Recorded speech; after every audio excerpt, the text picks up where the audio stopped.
더지 사도신경으로 우리 신앙을 고백하겠습니다. 전능하사 천지를 만드신 하나님 아버지를 내가 믿사오며 그 외아들 우리 주 예수 그리스도를 믿사오니 이는 성령으로 잉태하사 동정녀 마리아에게 나시고 본디오 빌라도에게 고난을 받으사 십자가에 못 박혀 죽으시고 장사한 지 사흘 만에 죽은 자 가운데서 다시 살아나시며 하늘에 오르사 전능하신 하나님 우편에 앉아 계시다가 저리로서 산자와 죽은 자를 심판하러 오시리라. 성령을 믿사오며 거룩한 공회와 성도가 서로 교통하는 것과 죄를 사하여 주시는 것과 몸이 다시 사는 것과 영원히 산 것을 믿사옵나이다. 아멘. 찬송가 385장입니다.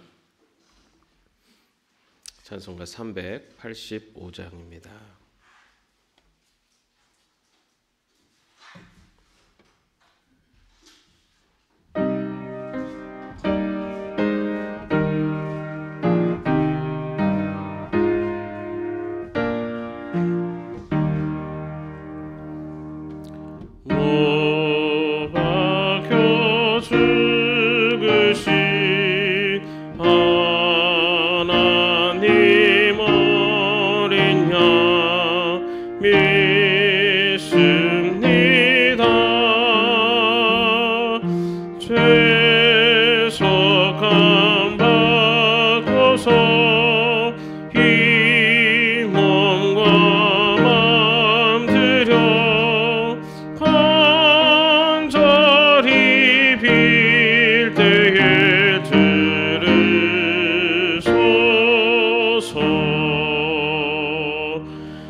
오늘 말씀은 느헤미야서 8장 13절 말씀입니다. 느헤미야서 8장 13절 말씀입니다.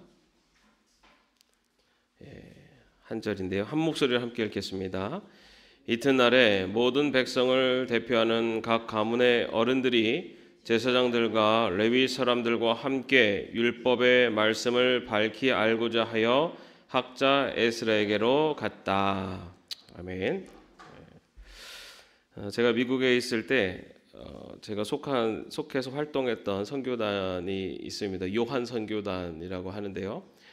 요한 선교단은 그 성경 읽기를 이렇게 확장하는 운동을 하는 그런 선교 단체였습니다. 이제 거기에서 이제 강사로 이제 활동을 했는데요. 그 1년에 한 번씩 그 4박 5일 동안 한 곳에 모여서 그 먹고 자고 하면서 새벽 5시부터 밤 10시까지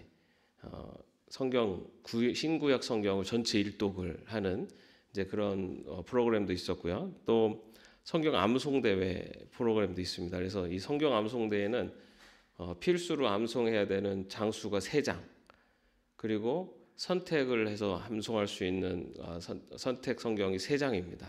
근데 한 글자라도 틀리면은 등수에 못 듭니다. 그만큼 1년 내내 그거를 외우세요. 그래서 이 1등 상품이 한국 항공편 왕복 항공편입니다. 네. 그렇게 후원해 주시는 분들도 계시고, 그리고 정말로 그 성경을 암송을 하시는데 저도 못 하겠더라고요. 한 글자도 안 틀리고 그 3장, 그러니까 6장, 7장 되는 분량을 완전히 암송을 하세요. 그런 활동을 했고, 또 교회에서는 또 1년에 한 번, 그러니까 이렇게 신구약 성경 통독, 지금 우리 전교인 신구약 성경 통독하는 것처럼 통독을 하고, 그리고 그 창립기념 주일에는 그 신약 성경 통독을 했습니다. 그래서 주일날 오후 예배 때, 주일날 오후 1시부터 저녁 10시까지 해가지고 그 자리에 신약 성경을 일독을 하는 겁니다.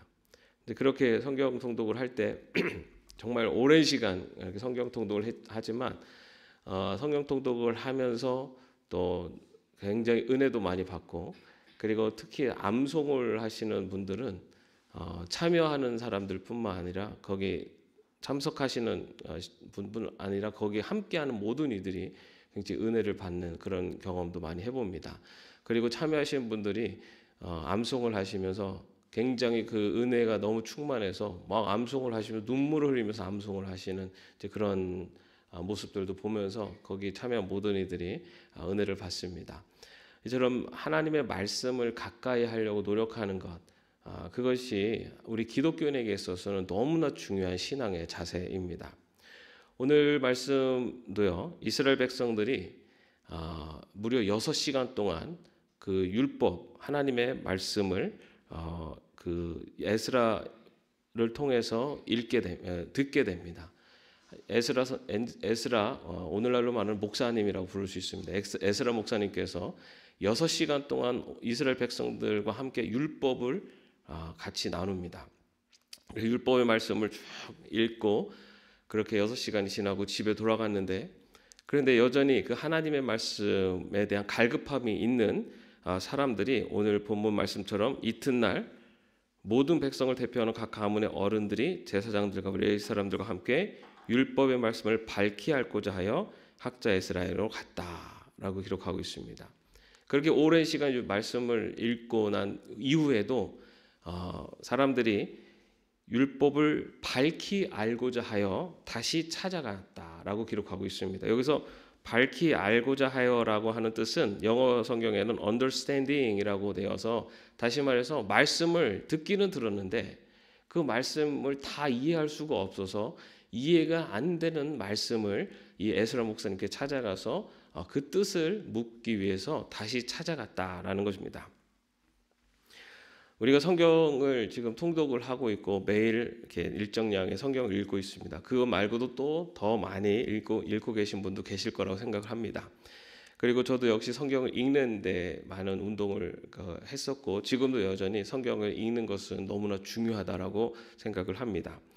그런데 성경을 많이 읽는 것도 중요하지만 그 성경의 말씀을 제대로 파악하는 것도 더 중요합니다. 우리가 음식을 많이만 먹으면 그 음식이 제대로 된 효과를 발휘하지 못하고 오히려 음식을 먹은 것이 탈이 나기도 합니다.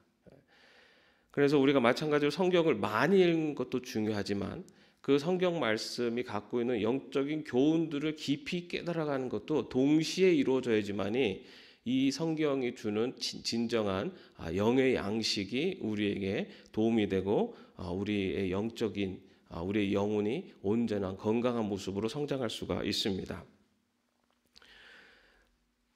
이런 이 영의 양식, 하나님의 말씀을 많이 먹는 데만 너무 주력하다 보면 이 먹었다는 만족감에 만족을 합니다. 다시 말해서 우리가 성경을 읽는 데만 너무 주력을 하다 보면은 성경의 뜻은 제대로 이해하지 못하고 읽었다라는 것에만 만족을 하게 돼요. 그래서 때로는 나 성경 몇 독했어. 이게 이제 자랑거리가 되기도 합니다. 그런데 여러분 성경을 많이 읽어도 그 뜻을 제대로 깨닫지 못하면 많이 읽는 것이 오히려 그 사람에게는 그 성경 읽었다라는 것이 스스로의 만족감에서 멈춰다 보니까 더 깊은 맛을 찾기 위해서 노력하지 않는 그러한 모습으로 나타나기도 합니다. 성경을 읽는 것 분명히 중요합니다. 읽지도 않으면 깨달을 수도 없습니다. 성경을 읽고 그리고 그것을 제대로 깨닫기 위해서 노력하고 또 그 깨달은 바를 그대로 순종하며 살려고 노력하는 것, 이것이 성경을 말씀을 제대로 취하는 그런 신앙의 모습입니다. 오늘 이스라엘 백성들이 6시간 동안 그 율법의 말씀을 에스라 목사님을 통해서 듣고 난 이후에 그리고 나서 그 말씀을 밝히도 알고자 해서 그 말씀이 궁금한 것이 있고 그 말씀의 뜻을 좀 더 깊이 알고자 에스라 목사님을 찾아갔다라는 말씀으로 오늘 말씀이 시작되고 있습니다. 그렇다면 우리가 왜 이렇게 하나님의 말씀을 밝히 아는 것이 중요할까? 첫 번째로는요, 우리 인간은 진리를 깨달은 만큼 그 깨달은 만큼 살아갈 수가 있기 때문입니다. 사람은 자기가 아는 만큼 살게 되어 있습니다. 사람은 자기가 경험한 것, 또 자기가 배운 것, 자기가 깨달은 것, 그 이상을 넘어가지를 못합니다.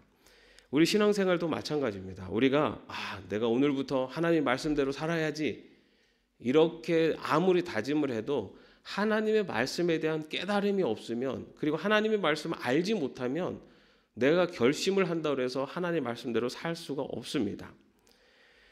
그런데 그 하나님 말씀을 깨닫기 위해서는요, 그만큼의 노력이 필요합니다. 그냥 가만히 있는다고 저절로 말씀이 나에게 이야기하지 않습니다.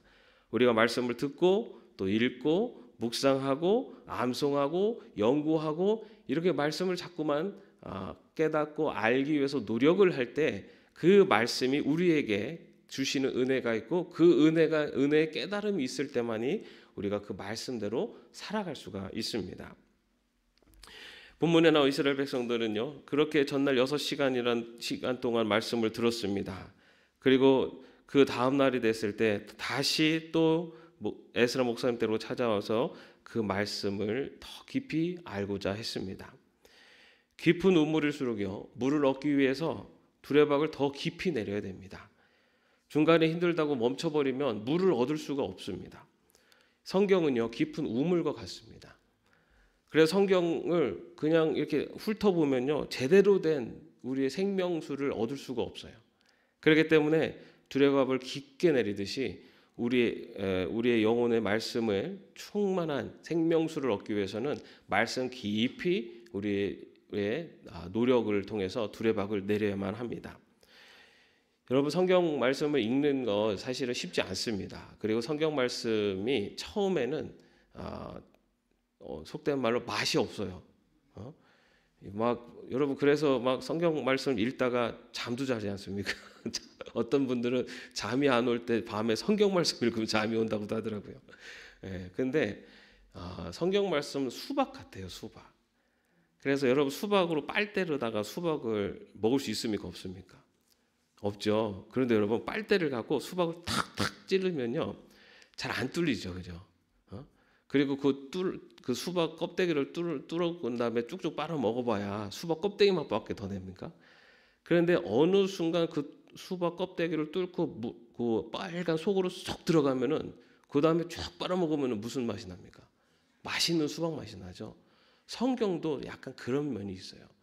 우리가 성경을 처음에 읽고 연구하고 묵상하고 할 때는 좀 맛이 없어요. 그리고 딱딱해요. 그래가지고 이게 먹어도 무슨 맛인지 잘 모르고, 그런데 자꾸만 먹고 자꾸만 뚫으려고 노력하면요, 어느 순간 고개 탁 뚫리면은 그 성경이 주는 말씀의 맛이요 너무 달고 기가 막힙니다. 여러분, 목회자들이 설교를 준비할 때 이런 전율을 많이 느낍니다. 그 말씀을 가지고 계속 깊이 묵상하고 연구하고 하다 보면 어느 순간 하나님의 말씀이 와, 이런 뜻이었구나라고 하는 깨달음이 확 올 때가 있어요.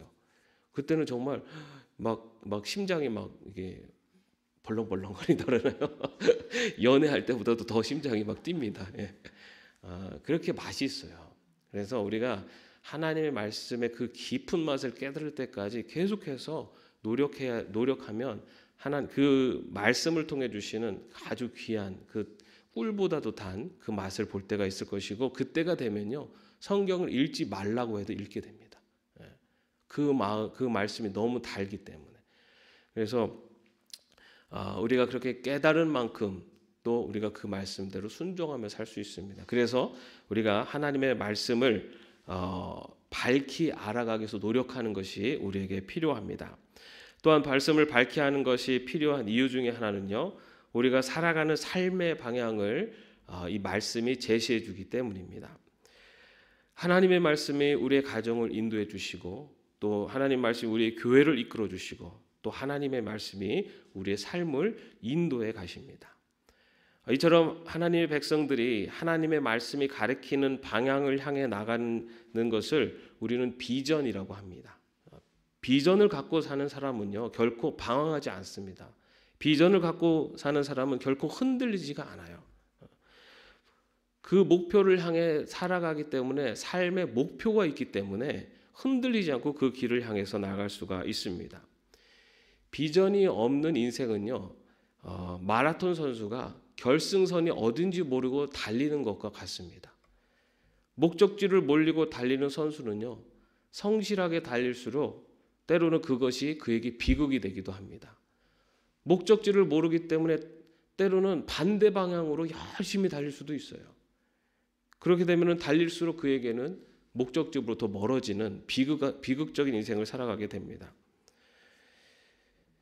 우리의 인생도 마찬가지입니다. 우리가 가야 될 목적지를 분명히 알고 인생을 살아가야지만이 그 인생이 결국은 성공한 인생이고, 그리고 온전히 그 목표를 달성한 인생이 되지, 어디로 향하는지도 모르고 그냥 달리기만 한다면 달리면 달릴수록 오히려 그에게 비극적인 방향을 향해서 갈 수도 있기 때문입니다.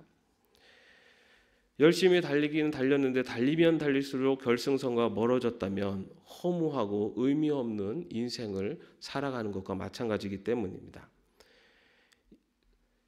인생의 세상의 흐름대로 그 흐름에 영합해서 잘못된 방향인지도 모르고 달려간다면 그 인생은 결국 하나님 앞에서는 실패한 인생이 되고 맙니다. 그런데 우리에게는 분명한 목표와 비전이 있습니다. 그 목표와 비전을 알려주는 것이 바로 하나님의 말씀입니다.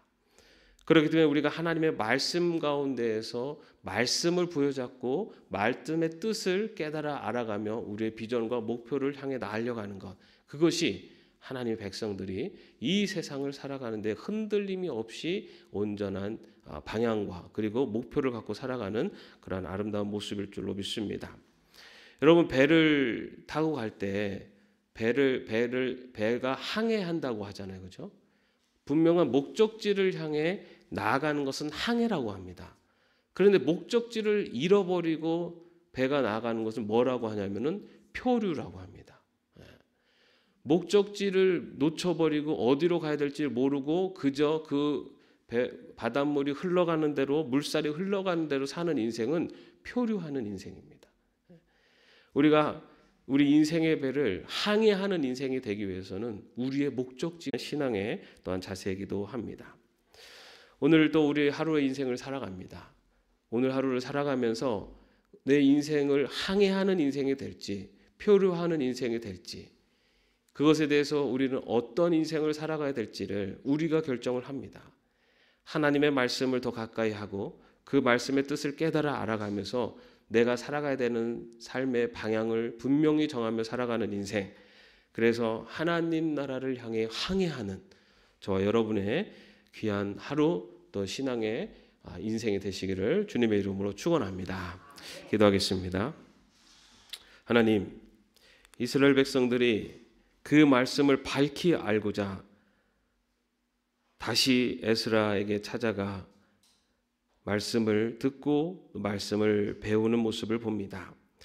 주님, 이 땅을 살아감에 있어서 하나님의 백성으로서 우리가 나아가야 될 방향을 분명히 알고 나아가는 저희들이 되게 하여 주시옵소서. 또한 이 땅을 살아감에 있어서 우리의 삶의 목적이 무엇이며 우리를 향한 하나님의 뜻이 무엇인지를 분명히 알고 나가는 저희들이 되게 하여 주옵소서. 그래서 우리의 영혼이 말씀으로 건강한 모습으로 하나님의 백성으로 이 땅을 살아가게 하시고 또한 그 깨달은 바를 우리의 삶을 통해 손과 발이 움직여서 행하며 살아가는 저희들 될 수 있도록 인도하여 주옵소서. 오늘 하루 표류하는 인생이 아니라 항해하는 주의 자녀들로 살 수 있도록 주님 붙잡아 주옵소서. 예수님의 이름으로 기도합니다. 아멘. 하늘에 계신 우리 아버지여, 이름이 거룩히 여김을 받으시오며 나라의 마옵시며 뜻이 하늘에서 이룬 것 같이 땅에서도 이루어지이다. 오늘날 우리에게 일용할 양식을 주옵시고 우리가 우리에게 죄진 자를 사하여 준 것 같이 우리의 죄를 사하여 주옵시고 우리를 시험에 들게 하지 마옵시고 다만 악에서 구하옵소서. 대개 나라와 권세와 영광이 아버지께 영원히 있사옵나이다. 아멘.